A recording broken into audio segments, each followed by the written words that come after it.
नमस्कार, आप देख रहे हैं भारत की सच। आज जो खबर हम आपके सामने लेकर के आया हूं वो सिर्फ एक खबर नहीं है, बल्कि लोकतंत्र के दिल में उठता हुआ सवाल है। एक बड़ा सवाल है, क्या हमारे चुनाव सच में पूरी तरीके से लोकतंत्र है या फिर कहीं कोई ऐसी परत है जो हमें दिखाई ही नहीं देती है लेकिन बहुत कुछ तय करती है। सोचिए, अगर चुनाव हो, निष्पक्ष हो तो लोकतंत्र का क्या मतलब रह जाता है। और अब इसी सवाल को लेकर देश की सबसे बड़ी अदालत ने ऐसा रुख अपनाया है जिसने सियासी गलियारों में हलचल मचा दी है। जी हाँ, सुप्रीम कोर्ट यानी वो जगह जहां से संविधान की आत्मा की रक्षा होती है, वहां से एक सख्त निर्देश आया है। कोर्ट ने साफ कहा है, चुनाव आयोग का सिर्फ स्वतंत्र होना काफी नहीं है, उसे स्वतंत्र दिखाना भी चाहिए।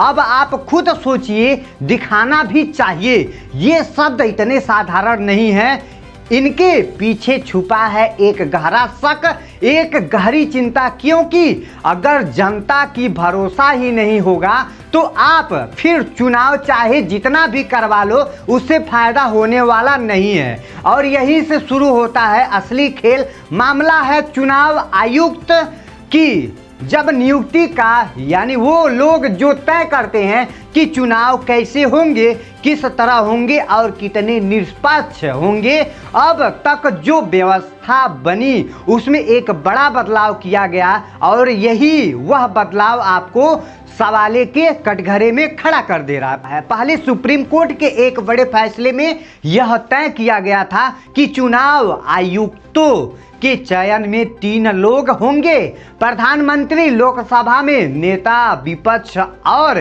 देश के मुख्य न्यायाधीश, यानी एक संतुलन, एक चेक और बैलेंस। लेकिन बाद में जो कानून बनाया गया उसमें एक बड़ा बदलाव हुआ। मुख्य न्यायाधीश को हटा दिया गया और उनकी जगह एक कैबिनेट मंत्री को शामिल कर लिया गया। अब सवाल यही से खड़ा होता है, कैबिनेट मंत्री जो सरकार का हिस्सा है, क्या प्रधानमंत्री के खिलाफ जा रहा है?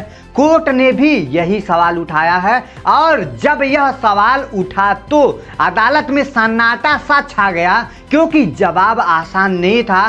कोर्ट ने कहा, अगर प्रधानमंत्री एक नाम चुनते हैं तो नेता विपक्ष दूसरा, तो तीसरा सदस्य किसका साथ देगा? क्या वो सच में निष्पक्ष होगा, फिर सत्ता के साथ खड़ा होगा? और जब सरकार की तरफ से बहस कर रहे अटॉर्नी जनरल से यह पूछा गया सवाल तो उन्होंने भी मना कर दिया।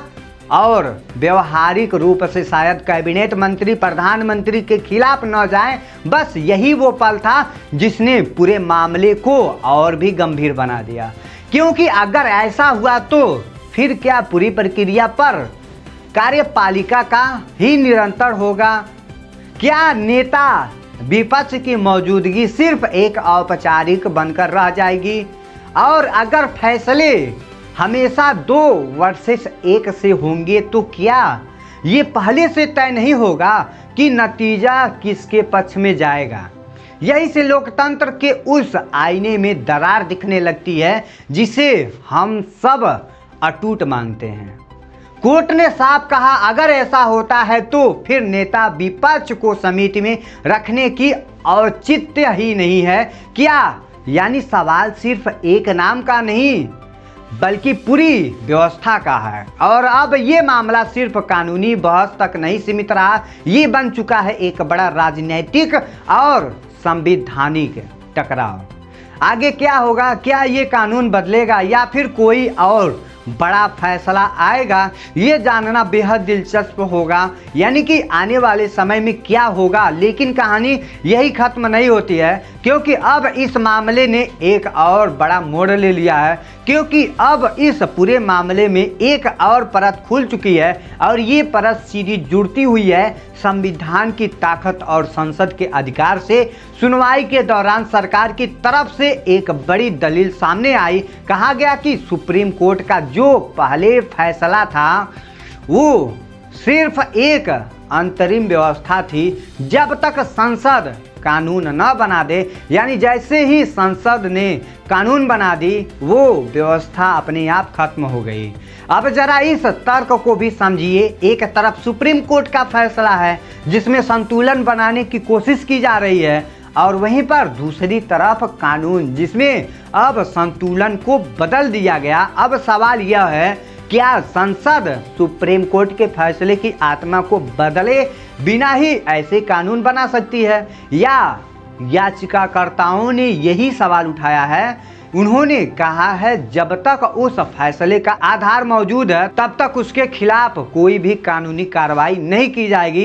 यहीं से शुरू होती है असली संवैधानिक लड़ाई, क्योंकि अब ये टकराव है न्यायपालिका और विधायिका के बीच। एक तरफ अदालत कह रही है चुनाव निष्पक्ष होना चाहिए और इसके लिए प्रक्रिया पर भरोसा जरूरी है, दूसरी तरफ सरकार कह रही है कानून बनाना संसद का अधिकार है और इसमें दखल नहीं दे सकते। सोचिए, जब देश की दो सबसे बड़ी ताकतें आमने सामने खड़ी हो जाए तो सुनवाई के दौरान एक और दिलचस्प मोड़ आया है। सरकार की तरफ से कहा गया कि इस मामले में बड़े संवैधानिक सवाल शामिल हैं, इसलिए इसे 5 जजियों की संविधान पीठ को भेज देना चाहिए। लेकिन याचिकाकर्ताओं ने इसका विरोध खुलकर के किया। उन्होंने कहा पहले से ही 5 जजियों का फैसला मौजूद है, इसलिए 2 जजियों की बेंच ही इस पर फैसला दे सकती है। अब यहाँ भी एक सस्पेंस है, क्या मामला बड़ी बेंच के पास जाएगी या फिर मौजूदा बेंच ही इसे कोई बड़ा फैसला सुनाई दे देगा? ये मानना कि 70 साल पहले ऐसा कानून बना था जिस पर अब विचार हो रहा है, यानी जो फैसला आएगा वो सिर्फ आज के लिए नहीं होगा बल्कि आने वाले कई दशकों के लिए रास्ता तय करेगा। और यही वजह है कि हर नज़र अब इस केस पर टिकी हुई है। सियासत से लेकर आम जनता तक हर कोई जानना चाहता है क्या चुनाव आयोग की स्वतंत्रता और मजबूती होगी या फिर इस पर उठ रहे सवाल और गहरे होते जाएंगे। क्या लोकतंत्र का भरोसा और मजबूत होगा या फिर इसमें कोई शक की दरार और बढ़ेगी? क्योंकि याद रखिए, लोकतंत्र सिर्फ वोट देने का नाम नहीं होता है, लोकतंत्र भरोसे का नाम है। और अगर भरोसा ही डगमगा जाए तो सबसे मजबूत व्यवस्था भी कमजोर पड़ सकती है। अब अगली सुनवाई, अगला फैसला और अगला कदम क्या होगा ये तो सरकार जानेगा, ये आने वाले वक्त ही बताएगा। लेकिन एक बात तो तय है, ये लड़ाई सिर्फ कानून की नहीं है, ये लड़ाई लोकतंत्र की आत्मा की है। और अब अंत में बस इतना ही, अगर चुनाव पर सवाल उठाने लगे, समझ लीजिए सवाल सिर्फ सिस्टम पर नहीं है बल्कि पूरे लोकतंत्र पर उठ रहा है। आई होप इसी के साथ वीडियो को समाप्त करते हैं। आपको वीडियो अच्छा लगा होगा, प्लीज़ चैनल को सब्सक्राइब कर लीजिएगा। जय हिंद, जय भारत।